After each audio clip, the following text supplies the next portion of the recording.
You don't say no to orders when they come down black-boxed and sealed with 5 levels of clearance. Especially not when you're wearing the patch of a ghost unit that technically doesn't exist. They gave us 48 hours to prep for insertion. Destination: the lower levels of Reactor 4, Chernobyl nuclear power plant. Objective: investigate unexplained geothermal spikes under the elephant's foot, the hyperradioactive mass that's been cooling beneath the ruins since '86. Only, radiation doesn't spike like that, and heat doesn't come from nothing.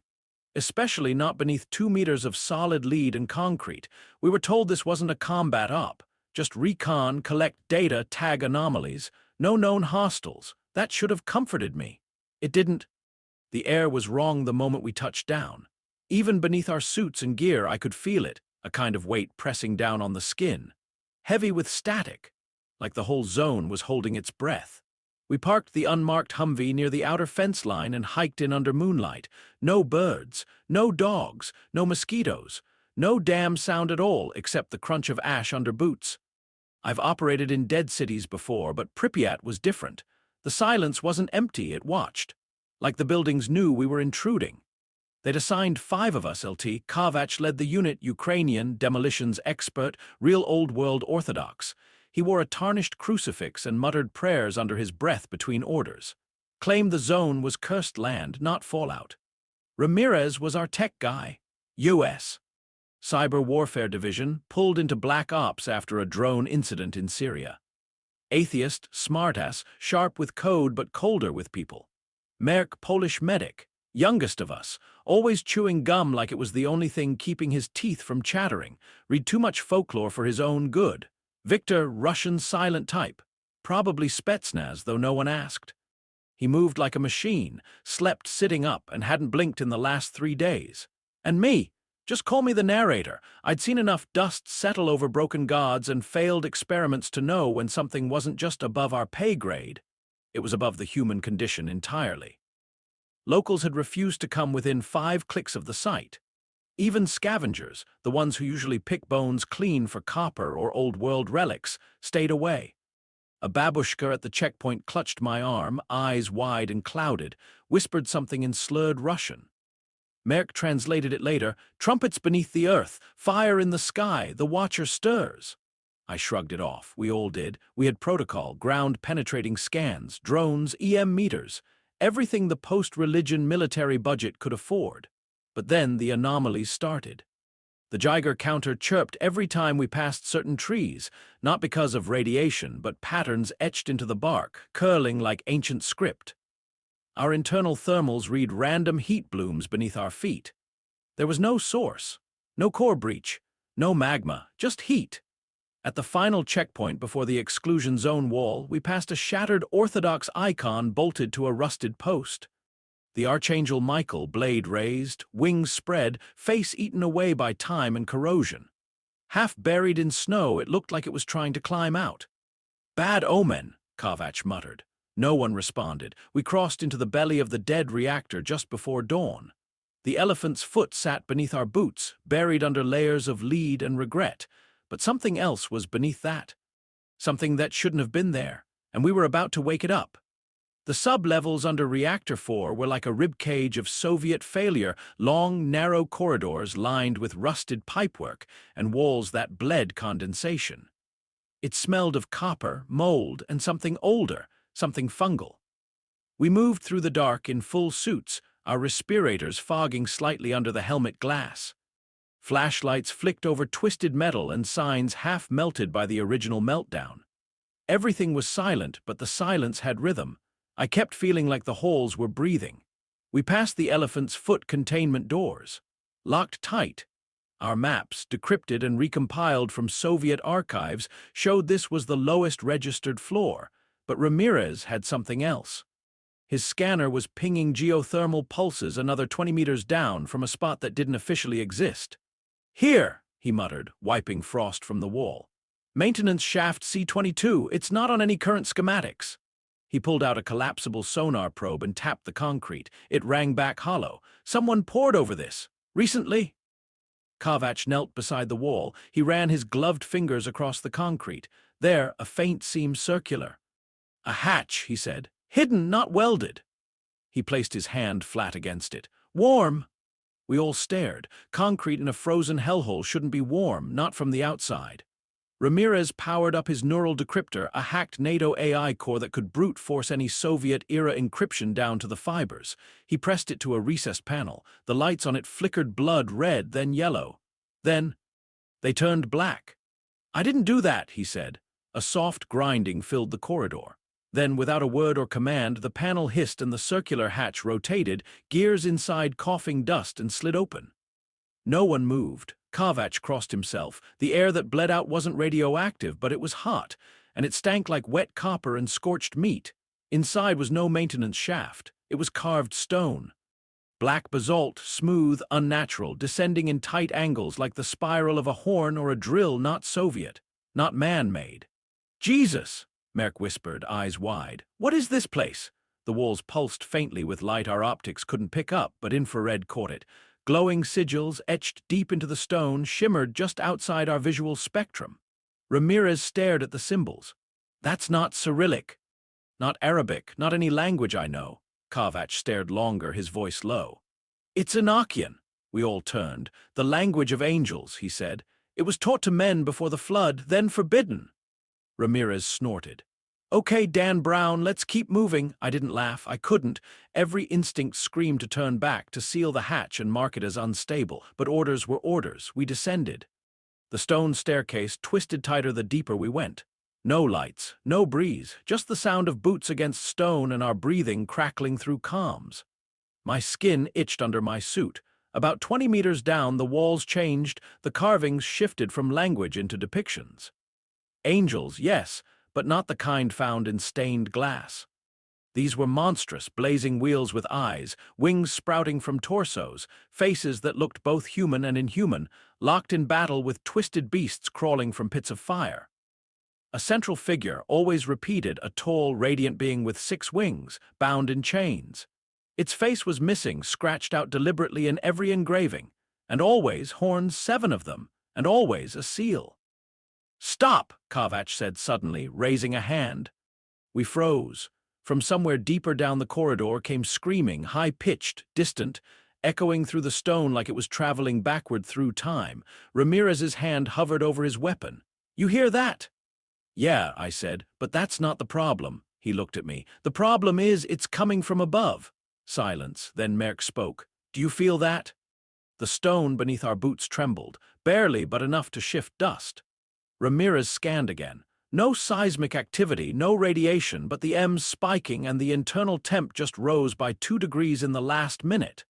We kept moving, against every primal instinct in our bones, because we hadn't found what we came for yet. The descent felt longer than it should have. Time frayed at the edges. The stairwell spiraled deeper, the air growing hotter and denser with each step. Our breathing, amplified inside our suits, began to sink, ragged, shallow, cautious. The hum of the Geiger counters faded into background noise. We weren't getting radiation anymore. What we were getting was something worse. The walls, once smooth black basalt, shifted in texture. The carvings became more intricate, layers of symbols spiraling out like veins, merging into one another in patterns that seemed almost alive. I caught myself blinking too much, like my brain was rejecting what it was seeing. Then we reached the chamber. It wasn't built. It was shaped, as if the stone itself had been melted and coaxed into form by something ancient and patient. A circular hall, 20 meters wide, with a domed ceiling that curved inward like a blackened eye socket. The walls were covered in a fresco, not painted, but carved in microscopic precision. Celestial war. Winged figures, not soft or human, but vast, abstract things, waged battle against beasts that crawled from ruptured earth. One of the figures was larger than the rest, radiant even in stone, weeping as it was bound in chains and lowered beneath fire. It looked like it had 6 wings, but none of the wings matched. Each was from a different creature: eagle, locust, man, flame, lion, and something I couldn't name. In the center of the chamber, on a raised platform, was a sarcophagus. It was nothing like a coffin. It pulsed. Massive, at least 10 feet long and carved from obsidian, banded with what looked like iron shackles. Each one was etched with symbols, circles within circles, with interlocking triangles and eyes that seemed to shift when you didn't look directly at them. Ramirez scanned the glyphs with his AR lens. None of this matches any written language on Earth. It's not meant for Earth, Kovac murmured. Merk stood behind us, pale and shaking. I don't want to be here anymore. And then he started bleeding from his nose. He stumbled, clutching his face. What's wrong? I stepped toward him. I heard whispering in my head, Kovac turned. What did it say? Merk blinked, dazed, like waking from a dream. Then he said in a voice that wasn't his, and I beheld when he had opened the sixth seal, and lo, there was a great earthquake. He paused, then looked around, confused, terrified. Why do I know that? None of us spoke. Kovac exhaled, voice cracking. The sixth seal is broken. I checked the platform again. The sarcophagus was trembling ever so slightly. The iron bands began to heat up, dull orange at first, then glowing red. Back away, I said. Now. But Victor had already stepped forward. He was staring at one of the glowing glyphs on the side. His hand moved out, slow and reverent, like a moth pulled to flame. Don't touch it, Ramirez snapped. Victor! Too late. His fingers met the stone. A sound erupted. It wasn't a scream. It was like a choir, but in reverse. Voices layered on top of each other, all screaming backward like a hymn played through a dead radio. Then light. Pure, searing light burst from the glyph and swallowed Victor's arm. He didn't pull back. He didn't move. He just stood there as his flesh turned translucent, then radiant, then evaporated, starting at the hand and moving up, devouring him in a column of light. He looked at us as he died, not in pain. He was smiling, and then he was gone. Ash floated in the air where he'd stood. Kovac dropped to his knees. Merk screamed. Ramirez backed toward the exit. I didn't move, because something else had. The sarcophagus was vibrating now, not trembling like before, but shaking, humming with energy. The bands glowed brighter. Fissures opened along the lid like something inside was pressing upward. Then Ramirez disappeared. No warning, no scream, just gone. His suit, his gear, his weapons, everything dropped to the floor in a heap. We ran to the pile. It was like his body had been sucked out of reality, peeled away from inside his skin. Only one thing remained, his helmet camera. It blinked. I picked it up, hands shaking, pressed playback. The footage showed him backing away, breathing hard, then suddenly turning his head sharply to the left, as if hearing a voice. Then he stared, eyes wide, mouth parting, and behind him, just for a second, wings. Wings and light, and something too large for the screen. The feed ended in static. Merk collapsed to his knees beside Ramirez's gear, sobbing. Kovac stood now, gaze fixed on the sarcophagus. This isn't a tomb, he said. It's a womb. I looked at him. We need to get out, now. He didn't answer. He was smiling, just like Victor. That's when I realized we hadn't come to investigate something buried. We'd come to break the seal, and it was already open. Ramirez was gone. Victor was dust, and something inside that sarcophagus was moving. I backed away, weapon raised, but I already knew it wouldn't matter. Bullets couldn't solve this. Not anymore. Kovac stepped closer to the platform, arms loose at his sides, head tilted like he was listening to something none of us could hear. We opened the door, he whispered. Now we finish it. Finish what? I snapped. We came here to investigate, not release a goddamn nightmare. But he didn't answer. Just knelt before the sarcophagus and whispered in a language I didn't recognize. It wasn't Russian. It wasn't Ukrainian. It was old pre-language vowels stacked atop vowels, as if his tongue had been replaced by something not built for speech. Then Merk screamed. I turned to see him sprinting back up the tunnel, boots slipping on the slick basalt. I'm done, we need to get out now. He reached the spiral and vanished around the bend, and then he screamed again, a different scream this time, short, gasping, surprised. I followed fast. He was standing perfectly still halfway up the staircase, his back to me, breathing hard. Merk, I called out, you good? He turned slowly. His face was pale, his pupils blown wide. I was just with my brother, he whispered. We were at the river the day he drowned. I blinked. What are you talking about? He looked down at his hands, flexing his fingers like they weren't his. He begged me to pull him out, but I froze. I just watched. His voice cracked. I didn't mean to. And then, without warning, the hallway flashed. Blinding white. I blinked, and suddenly I wasn't in the tunnel anymore. I was standing at the edge of a battlefield. Bodies, hundreds of them, lay burning in trenches. The air stank of sulfur and blood. A sky of black fire churned overhead, and in the center, on a throne made of bone, something waited. 6 wings. No face. A crown of coiled flame. Its voice thundered in my skull, not words, but feeling. Judgment, grief, anger. I staggered back into the present with a gasp, bull rising in my throat. The stone underfoot still trembled. The glyphs on the walls now pulsed in time with my heartbeat. Kavach stood, arms outstretched. "The seals are broken," he intoned, eyes glowing with a golden light that seemed to shine from behind his pupils. "The vault has opened, the watcher is free." The sarcophagus lid shifted just slightly, scraping against the stone. "You're possessed," I said, leveling my rifle at him. "Whatever this is, it's using you." He turned to me slowly, almost amused. "I was chosen." I took a step closer. "Chosen by what?" He smiled, but it wasn't Kavach's smile. It was older, crueler. "I was the watcher, now I am the flame."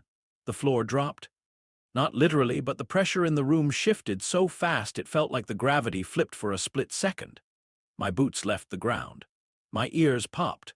Blood ran from Merck's nose again as he dropped to his knees, whispering apologies to people who weren't there. I checked my comms. Static, no link to the surface, no satellite ping. Our external radiation meters flatlined at 0, then spiked red, then 0 again. We should have been melting, but none of us were sick, not dizzy, not even sweating. It was like the rules of physics were being rewritten by something beneath them. Kavach stood beside the sarcophagus, hand on one of the glowing bands. It didn't burn him, it pulsed with him. "The veil was thinnest here," he said, almost gently. "When the reactor blew, when man split the atom and spilled it into the sky, the binding cracked." He looked up toward the roof of the chamber. "They thought they built on top of a cursed ruin. They were wrong. The ruin called them. It lured the Soviets here, the same way it called us." I glanced down at Ramirez's gear, at the shattered helmet cam, the melted rifle stock. Gone, not dead, erased. Merck clutched my arm suddenly. "He's not Kavach anymore." I knew. "I read about them," Merck whispered, panicking. "The Grigori, the Watchers, fallen angels who taught men what they weren't supposed to know, how to make weapons, cast metal, read stars. God sealed them beneath the earth, beneath mountains, beneath flame." Kavach, or what wore him, stepped onto the platform. "This was my prison," he said. "Now it is my cradle." The final iron band burst into white flame. The sarcophagus opened, and something inside it breathed. The sarcophagus cracked open with a sound like distant thunder folded into a whisper. The lid split along jagged seams, releasing a dense, golden vapor that glowed but did not illuminate. It was light but wrong. Heavy. Holy. Inside, something moved. It didn't burst out like some monster from a horror vid. It rose slowly. Reverently. At first glance, it wasn't monstrous at all. It was beautiful. Tall, at least 7 feet. Radiant. Its skin shimmered like marble struck by lightning, but pieces were missing, not torn, not rotted, but erased. Whole limbs ended in light, like reality hadn't finished sculpting them. A face, or the idea of one, hovered just beyond perception, half-formed and burning. Its wings unfolded behind it. 6 of them mismatched, incomplete. One was avian, white-feathered and perfect. Another insectile, one of flame. One of metal, gears clicking softly. The other 2 defied description. They shifted with every blink, made of memory, of grief, of screaming. And when it opened its mouth to speak, I didn't hear words. I heard trumpets, but they weren't playing in the air. They were inside my skull. Time bent. I felt every breath I had ever taken and every one I hadn't yet, all collapsing in on themselves. The chamber darkened and flared in pulses like a beating heart. Beside me, Kavach knelt. Tears streamed down his face as he removed his helmet, set it gently on the basalt floor, and raised both hands like a supplicant before an altar. "I was faithful," he said, voice trembling. "I heard you in the fire. In the silence. Take me." The entity turned toward him. It didn't move, but light bent toward it. Kavach vanished, not burned, not disintegrated, transformed. He exploded into wings of ash, vast feathered shadows that crumbled midair and rained to the stone. Where he stood, only a small smear of gold flame remained. Merck screamed. He stumbled backward, fumbling for the charge pack on his belt. "No, no, we seal this thing now." His fingers fumbled, shaky, soaked in sweat. He armed a compact detonation core enough to bring this chamber down, but he was too slow. A tremor ran through the floor. The ceiling above buckled, not because of the bomb, but because the entity looked up. Stone groaned. The platform cracked. and Merck, still holding the armed explosive, was crushed beneath a collapsing column of black basalt. The device lit for a moment, a tiny red glow before snuffing out under the weight. I was alone, just me and it. I should have run, but I couldn't move, because it turned its gaze to me and spoke. Not aloud, it bypassed air entirely. It spoke through my blood. You bear the blood of those who stood by fire and chose silence. You carry the weight of their sins. But I offer redemption, ascension. Become my vessel and walk the earth as flame. I fell to my knees, gasping. My eyes burned, my spine arched. Images poured into my brain, cities aflame, oceans boiling, people turning their faces to the sky in awe and horror as a new light consumed the old sun. It wasn't offering power, it was offering annihilation disguised as purpose. I remembered Ramirez's gear. His hacked neural core, the EMP device, still lying in the pile where he vanished. My fingers twitched toward it. The entity stepped closer, though its feet never touched the ground. You are worthy, it said. You endured judgment. You did not flee. Accept me or join the dust. I didn't speak. I lunged, fingers curled around Ramirez's half-melted gear. The EMP was there, still warm, still primed. I jammed it into the floor and hit the override. The core pulsed and the world cracked. A localized burst ripped through the air. The lights on the glyphs died instantly. The runes carved into the stone went dark. The entity reeled, wings folding inward like a collapsing cathedral. Reality seemed to shatter, vision fracturing into mirror shards, pain blooming behind my left eye. I felt something tear inside my skull. The sarcophagus imploded, sucking inward with a concussive groan like the vacuum of a god's tomb. The ceiling gave way and I ran. I didn't look back. Basalt crashed around me. Fire roared from cracks in the floor. The tunnel writhed, disintegrating behind me as I sprinted up the spiraling stairwell. A blast wave caught me just as I reached the top. Something burned through my helmet visor. My world went white, then black, then silence. I woke up buried, one eye blinded, blood in my mouth, bones cracked like old floorboards, but I was alive, and I was alone. Somehow I crawled out through the emergency shaft we'd sealed on entry. The daylight above felt wrong, thin, and artificial, like the world had changed while I was down there, and maybe it had. Because I don't think I came back alone. They found me near the outer perimeter wall, half-conscious, soaked in blood, dragging what was left of my suit like a second skin. I don't remember how I made it that far. I remember the wind biting at my face. The sky cracked open with that unnatural stillness that always follows something unforgivable. A NATO evac chopper dusted in an hour later. I don't know who sent it. I never called for extraction. 2 men carried me onto the bird without a word. No questions, no eye contact. The third pointed a Geiger counter at me. It didn't click. Then it did. Then it screamed and died in his hand. He dropped it like it bit him. No one spoke on the ride back. They quarantined me in an underground facility somewhere in northern Europe. Concrete walls, no clocks, fluorescent lights that never turned off. I didn't ask where we were. They didn't tell me. Doctors came in suits that hissed when they moved. They took blood, retinal scans, bone marrow. They ran my hands through radiation wash, EEGs, neural mapping. My left eye was gone, burned out from the EMP burst, or maybe the thing looking at me from inside the sarcophagus. I still see things with it sometimes, even though it's not there. I wasn't discharged. I was released. No badge, no rank, no explanation, just a clean set of clothes, a duffel bag, and a folder marked classified. Inside it, one sheet of paper. It read, "Do not speak of the Seraphim. Do not seek the vault. You are not clean." I've been out 6 months now. No phone, no family, no one came looking. I live in a rusted trailer at the edge of a forgotten forest. I don't sleep much. When I do, I dream of feathers smoldering in ash, of cities crumbling into fire, of a throne made of mouths whispering truths no man should know. My skin peels where the sunlight hits too long. My Geiger counter, the same one I carried in the zone, sits beside my bed. It doesn't chirp around metal, it chirps around churches. Old ones, the kind with stone altars and burnt incense. It screams when I walk near cathedrals, mirrors crack when I pass, light bulbs burst, animals won't come near me, and I've seen something in the trees, not clearly, not yet, but it's there, wings, 6 of them. One metal, one flame, always watching. I don't know if it followed me out or if I brought something back. Maybe a part of me stayed in that tomb. Maybe a part of it came back inside me, but I know this. I wasn't supposed to survive, and something about that fact is wrong. 6 months later, somewhere in a classified NATO operations room, a silent alert blinked on a cold monitor. Seismic activity detected, Sector E7 Chernobyl exclusion zone, OFF limits no radiation spikes. No weather interference. No recent infrastructure activity, just tremors. Shallow, rhythmic, deliberate. A drone, unnamed, unmarked, was launched at 0400 hours. It passed over Reactor 4, over the sarcophagus, over the ruins, nothing unusual, until it reached the tree line near the eastern ridge where the frost clings longer than it should. For a moment, one frame, the camera hesitated, zoomed, paused, then focused.